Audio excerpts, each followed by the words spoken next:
Laisse-moi te raconter quelque chose d'étrange, quelque chose que j'ai découvert après des années à chercher l'éveil comme si c'était une destination lointaine, une montagne qu'il fallait gravir pierre après pierre. Je me suis réveillé un matin et j'ai compris le paradoxe le plus déconcertant de l'existence humaine. L'éveil n'est pas un accomplissement, ce n'est pas quelque chose qui t'arrive. Tu es déjà éveillé, mais tu fais semblant de dormir. Imagine quelqu'un qui cherche ses lunettes pendant des heures alors qu'elles sont posées sur son nez. C'est exactement ce que nous faisons, chaque jour, chaque instant. Nous cherchons ce que nous n'avons jamais perdu. Tu portes un masque si longtemps que tu oublies ton propre visage. Les gens autour de toi portent également des masques, et vous vous saluez, masque à masque, comme des acteurs qui auraient oublié qu'ils jouent une pièce. L'éveil commence quand tu te rappelles soudainement que tu portes un masque. Ce n'est pas dramatique, ce n'est pas une explosion de lumière cosmique, c'est simplement un moment de reconnaissance silencieuse, comme retrouver une vieille photographie de toi enfant et te souvenir de qui tu étais avant d'apprendre à être qui tu es censé être. Quand cette reconnaissance commence à s'installer en toi, quelque chose d'extraordinaire se produit. Ta vie devient transparente. Les choses que tu prenais terriblement au sérieux commencent à ressembler à des vêtements empruntés, à des costumes que tu portes sans vraiment savoir pourquoi. Ta carrière, cette chose pour laquelle tu as sacrifié tant de matins et tant de soirées, commence à te sembler étrangement arbitraire. Ce n'est pas du cynisme, c'est plutôt une clarté nouvelle, comme laver une vitre sale et découvrir que le paysage derrière était magnifique tout du long.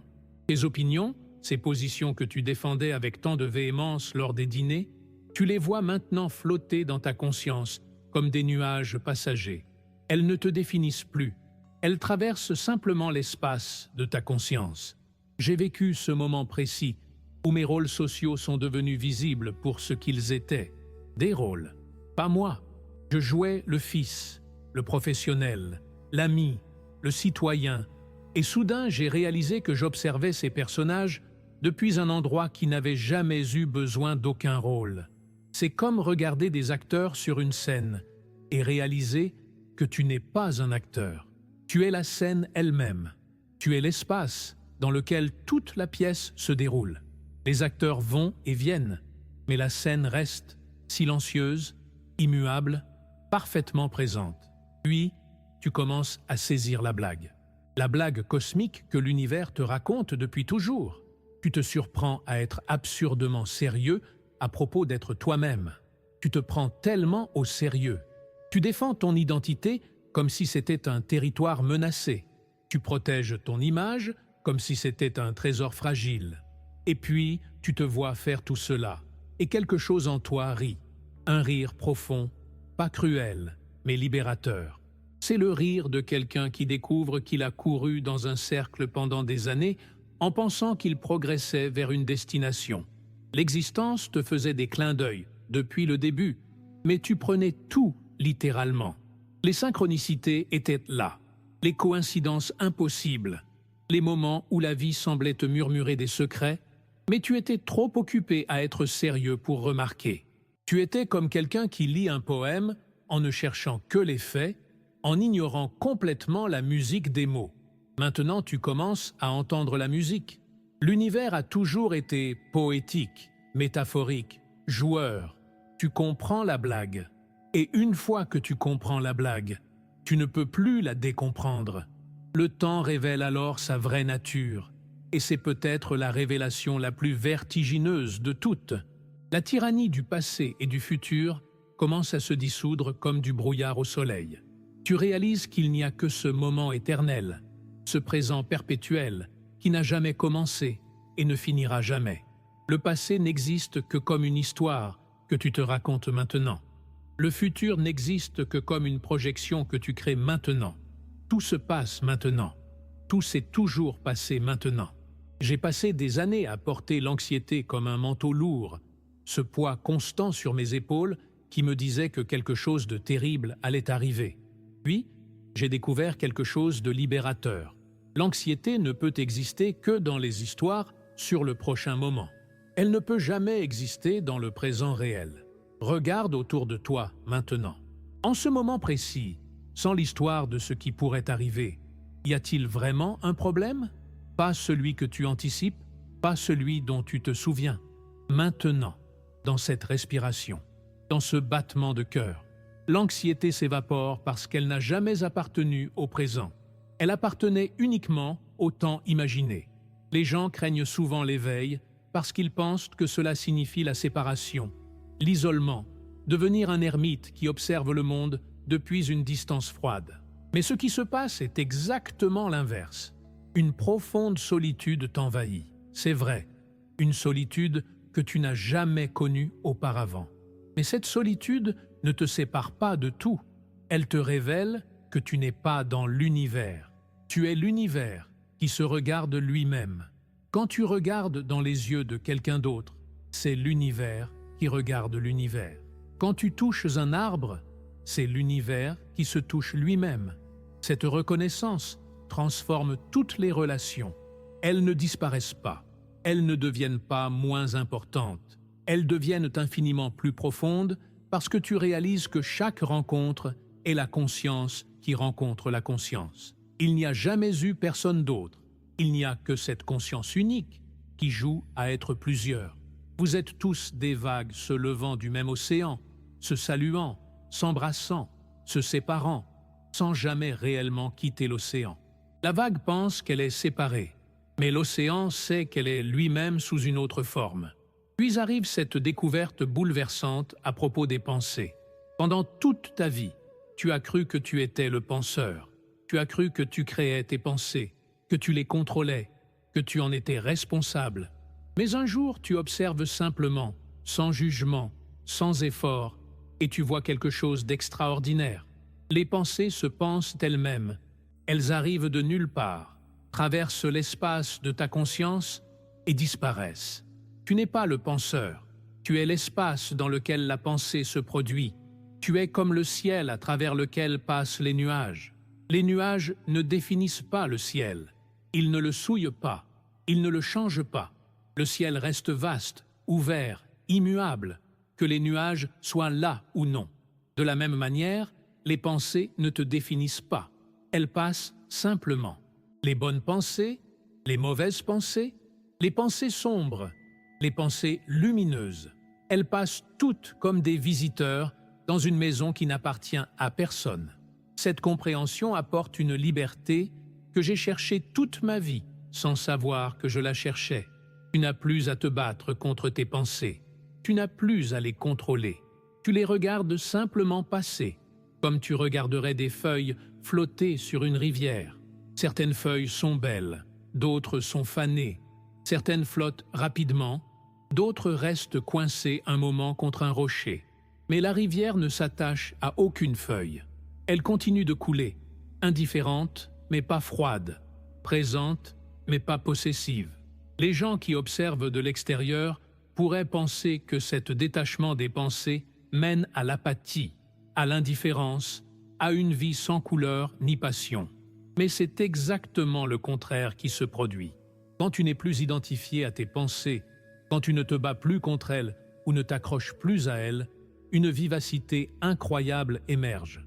Tu deviens plus présent, plus vivant, plus capable de répondre authentiquement à chaque situation parce que tu n'es plus prisonnier des schémas de pensée automatiques qui dictaient chacune de tes réactions. À mi-chemin de cette exploration, je veux te demander quelque chose d'important. Si ce que je partage résonne en toi, si ces mots touchent quelque chose de profond que tu reconnais déjà en toi-même, considère rejoindre cette communauté. Abonne-toi à cette chaîne, non pas parce que je te le demande, mais parce que nous sommes en train de créer ensemble un espace où ces conversations peuvent continuer. Et maintenant, fais quelque chose qui pourrait sembler étrange, mais qui est profondément significatif. Prends un moment, ferme les yeux, si tu le souhaites. Respire profondément 3 fois. Et dans les commentaires, partage un seul mot qui décrit ce que tu ressens en ce moment précis. Pas ce que tu penses devoir ressentir, pas ce qui impressionnerait les autres. Juste un mot honnête qui capture cet instant. Ce geste simple crée un pont entre nous, une reconnaissance silencieuse que nous explorons ensemble ce mystère. Après cette pause, continue avec moi, parce que quelque chose de magique commence à se produire. Les synchronicités se multiplient. L'univers commence à te faire des clins d'œil de manière plus évidente, plus fréquente, presque effrontée. Tu penses à quelqu'un et cette personne t'appelle 5 minutes plus tard. Tu as besoin d'entendre quelque chose de spécifique et quelqu'un prononce exactement ces mots dans la rue. Tu ouvres un livre au hasard et tombes sur la phrase exacte dont tu avais besoin. Ce ne sont pas des coïncidences. Enfin, peut-être le sont-elles, mais le mot lui-même révèle la vérité. Coïncidence. Deux choses qui arrivent en même temps. Incidents qui se produisent ensemble. La frontière entre tes pensées intérieures et les événements extérieurs commence à se dissoudre. Tu réalises que l'intérieur et l'extérieur ne sont pas deux domaines séparés. C'est une seule rivière qui coule, se manifestant parfois comme pensée, parfois comme événement, mais toujours la même eau, toujours le même mouvement. Les personnes qui n'ont pas expérimenté cela pensent que tu es devenu superstitieux, que tu vois des schémas là où il n'y en a pas. Mais tu sais mieux. Tu ne vois pas des schémas, tu vois le schéma unique qui tisse tout ensemble dans une danse complexe mais parfaitement orchestrée. J'ai vécu des synchronicités si précises, si impossibles statistiquement, qu'elles ont détruit toute croyance en un univers mécanique et aléatoire. L'univers n'est pas mécanique. Il est vivant, conscient, joueur, et il répond à la conscience avec laquelle tu l'approches. Quand tu es éveillé à cette danse, l'univers danse avec toi de manière de plus en plus élaborée.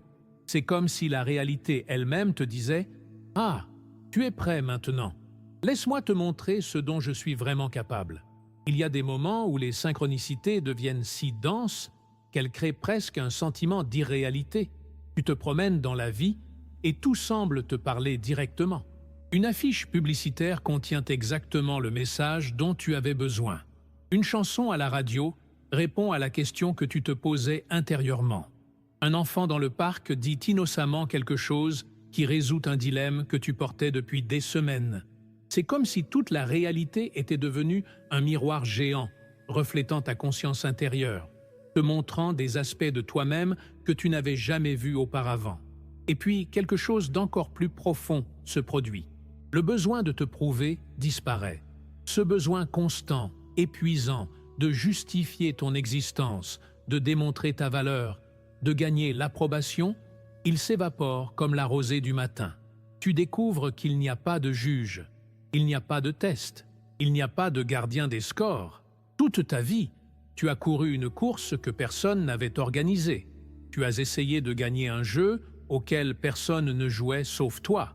Cette reconnaissance te permet simplement d'être, pas d'être quelque chose de spécifique, pas d'être meilleur, juste d'être. Une fleur n'a pas besoin de prouver qu'elle mérite de fleurir. Elle fleurit simplement parce que c'est sa nature. Un oiseau ne justifie pas son vol. Il vole parce qu'il a des ailes. Tu existes parce que l'existence est ce que tu es. Il n'y a rien à prouver, rien à gagner, rien à accomplir qui ajouterait ou soustrairait quoi que ce soit à la perfection de ton être fondamental. Les gens passent leur vie entière à construire des monuments à leur propre importance, à accumuler des preuves de leur valeur, comme si l'univers tenait un grand livre de comptes et les évaluait. Mais l'univers ne tient pas de livre de comptes. Il ne juge pas. Il crée simplement, exprime simplement, existe simplement. Quand tu arrêtes de te prouver, une énergie immense se libère. L'énergie que tu dépensais à justifier, à défendre, à promouvoir, devient disponible pour simplement vivre, créer, aimer, être. De cette libération émerge quelque chose d'inattendu, un amour et une joie sans cause. Tu as passé ta vie à chercher des raisons d'être heureux. Si j'obtiens cet emploi, je serai heureux. Si cette personne m'aime, je serai heureux. Si j'atteins cet objectif, je serai heureux. Et parfois, tu as obtenu ces choses, et parfois, tu as ressenti du bonheur, mais c'était toujours conditionnel, toujours dépendant de quelque chose d'extérieur. Maintenant, tu découvres un amour qui n'a pas d'objet et un bonheur qui n'a pas de cause. Ce n'est pas un amour pour quelque chose ou quelqu'un, c'est simplement de l'amour, pur, inconditionnel. omniprésent. Tu réalises que tu n'as pas besoin de quelqu'un à aimer pour ressentir l'amour. L'amour est ce que tu es. C'est ta nature fondamentale. Il coule de toi comme la lumière coule du soleil, sans effort, sans raison, sans condition. De la même manière, la joie n'est pas quelque chose qui arrive quand les circonstances sont favorables. La joie est ta nature essentielle, voilée seulement par l'identification avec la forme, avec l'histoire, avec le personnage que tu joues. J'ai découvert cette joie sans cause un matin ordinaire. Rien de spécial ne s'était passé. Aucune bonne nouvelle n'était arrivée. Aucun problème n'avait été résolu. Mais en me réveillant, j'ai senti cette joie bouillonner de l'intérieur comme une source souterraine qui avait toujours été là, attendant d'être découverte. Cette joie ne dépendait de rien. Elle était simplement là, abondante, gratuite, infinie. Tu es l'amour même et la joie même que tu cherchais désespérément à l'extérieur. Tu les as toujours été. Tu ne pouvais simplement pas les voir parce que tu regardais dans la mauvaise direction. C'est paradoxal, n'est-ce pas? Pendant des décennies, nous courons après le bonheur comme s'il était une chose que nous pourrions capturer, posséder, garder dans une boîte pour les jours difficiles. Nous disons « je veux être heureux », comme si le bonheur était un état que nous devions atteindre, une destination au bout d'un long voyage. Mais le bonheur n'est pas quelque chose que tu peux atteindre parce que tu ne peux pas atteindre ce que tu es déjà. C'est comme si le soleil cherchait la lumière. Le soleil est la lumière. Il ne peut pas la trouver ailleurs que dans sa propre nature rayonnante. Et finalement, la révélation la plus simple et la plus profonde. Le sacré et l'ordinaire fusionnent complètement. Il n'y a plus de séparation entre le spirituel et le mondain, entre l'élevé et le bas, entre le saint et le profane. Tout devient sacré. Chaque acte, aussi banal soit-il, révèle l'infini. Laver la vaisselle devient une méditation. Attacher tes lacets révèle l'univers entier conspirant pour ce moment précis. Marcher dans la rue devient un pèlerinage. Respirer devient une prière. Les gens pensent que l'éveil signifie vivre dans un état extatique permanent, flotter à 3 cm au-dessus du sol, être constamment en méditation profonde. Mais l'éveil véritable est tellement plus simple et plus radical. C'est la reconnaissance que tout ce qui est déjà est sacré. L'illumination n'est pas ailleurs. Elle n'est pas dans un monastère sur une montagne lointaine. Elle n'est pas dans un état futur que tu atteindras après des années de pratique. Elle est ici. Elle a toujours été ici. Elle ne pouvait être nulle part ailleurs, parce qu'il n'y a pas d'ailleurs. Tu réalises que tu as passé ta vie à chercher quelque chose qui était déjà en ta possession. C'est comme chercher tes clés de voiture pendant 1 heure pour découvrir qu'elles étaient dans ta poche depuis le début. L'éveil n'est pas l'acquisition de quelque chose de nouveau. C'est la reconnaissance de ce qui a toujours été. Tu n'as pas besoin d'aller quelque part. Tu n'as pas besoin de devenir quelqu'un d'autre. Tu n'as pas besoin d'atteindre un état spécial. Tu as simplement besoin de voir ce qui est déjà là, de reconnaître ce que tu as toujours été. Chaque moment devient un portail vers l'infini quand tu le vis pleinement, sans l'histoire du passé, sans l'anticipation du futur.